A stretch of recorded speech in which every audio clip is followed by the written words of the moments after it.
Students, in this video I will go through 3 examples on writing the equation of a circle in standard form where we will need to complete the square.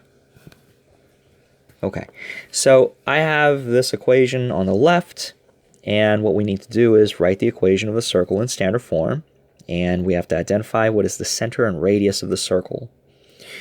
So in the previous video, I've gone through the process of completing the square. I've also gone through one example with you all on how the process of completing the square is applied.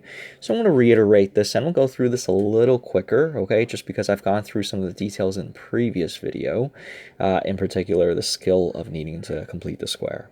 So what I will do, okay, with this equation, or with any equation that's presented to me, if I need to rewrite it in standard form, okay, is I will, again, group together all the x's and all the y's together on one side of the equation and bring to the other side any term that doesn't have a variable in it.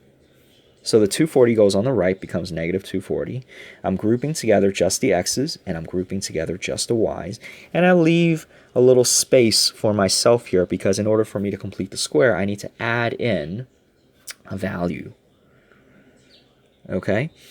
And don't forget, what I add on the left, I must also remember to add on the right.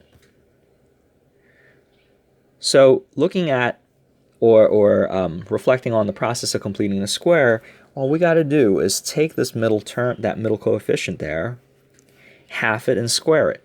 And that's what I need to add over here. Same thing with this guy. Half that, square it, and add that over here. Whatever I add on the left must also be added on the right. So again, I take the 20, half it, square it. I take the 24, half it, square it. What I add on the left, I must add on the right. I want to simplify the right-hand side, and both left and right-hand side, recognizing that this is x squared plus 2x plus h squared, and recognizing that this guy is y squared plus 2ky plus k squared. I can then re-express the left-hand side as x plus 10 squared and y plus 12 squared. The right-hand side, okay, when those quantities are squared, I get 100 and 144. I add together the 240, 100, and 144, and I get this equation here. So that's the equation in standard form.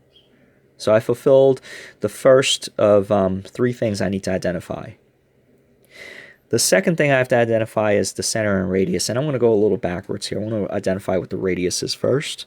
So recognizing that this is equal to r squared, r, therefore, must equal to the square root of 484. And the square root of 484 is the square root of 4 times 121. And both of those quantities are perfect squares themselves, so the square root of those perfect squares will become 2 times 11, or finally the answer is 22. Next, I need to find out what the center is. So the center, this is x plus 10, so therefore h must be negative 10, and k must be negative 12. Let's take a look at another example. Again, the same process. Pause the video if you are so inclined to try and test your ability in practicing this process. So hopefully you guys had some time to think about this. Again, the very first step is you're going to group together just the x's, and then you're going to group together just the y's. Leave yourself with a little bit of space. Bring on the other side any term that doesn't have a variable in it.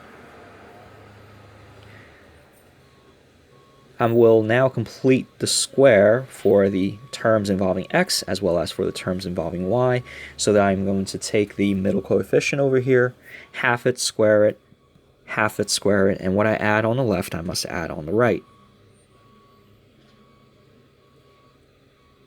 Recognizing that the left-hand side, this becomes x plus h squared, and this becomes y minus k squared. h is equal to 16 over 2 or is equal to 8, and k is equal to 10 over 2 or 5, I can now re-express the left-hand side as x plus 8 squared plus y minus 5 squared. And I reduce the right-hand side. 16 over 2 squared is 64. 10 over 2 squared is 25. Add the right-hand side. I end up with x plus 8 squared plus y minus 5 squared is equal to 36. This is the equation of the circle in standard form. And again, the radius and center can now be extracted from this equation. The radius, therefore, is 6, and the center is negative 8, 5. All right, last one. I have x squared plus y squared plus 5y is equal to 0. Again, there's really nothing for me to bring to the other side, so I'm just going to take this, group together the x's and y's, and that's already done though. So I'm just going to create some space to complete the square. This guy right here is already a perfect square. So the only place I need to create a space for is over here. And what I add on the left, I must also add on the right. So again, the same process. All I got to do is just take that middle coefficient there, half it, and square it. And what I do to the left, I must also do to the right. Since I'm adding to 0, I just end up with 5/2 squared there. So this is already a perfect square. This becomes y plus k, quantity squared. K is equal to 5/2. So therefore, x squared plus y plus 5/2 squared is equal to 5/2 squared. The radius in this case, since r squared is equal to 5/2 quantity squared, r must therefore equal to 5/2. And the center must be 0, negative 5/2.